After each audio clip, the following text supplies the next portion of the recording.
Welcome to Kenton's videos. Enjoy the video. You start by confirming you have administrator elevation. This prevents permission failures. Once done, back up the active configuration file and note the exact error codes 0x0002 and 0x0003 with timestamps for diagnostics.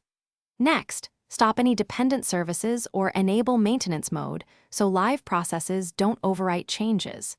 You want a stable state to edit safely. Make sure to use a plain text editor that preserves encoding, UTF-8, because encoding mismatches often cause these new. You now open the configuration in UTF-8 and scan for syntax issues like trailing commas, malformed JSON, or missing required keys.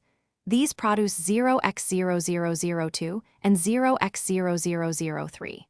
Once identified, replace corrupted or missing keys with the vendor default values, then validate the file against the config schema or run a linter. After validation, reapply the correct file permissions and ensure line endings match the system expectation.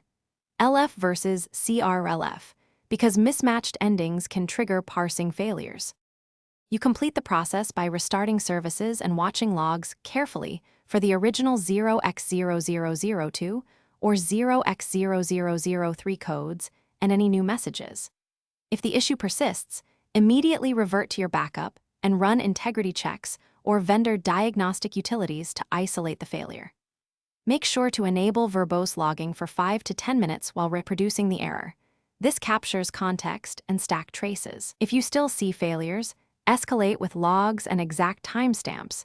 Those details speed resolution. Thanks for watching. Consider subscribing if we helped you.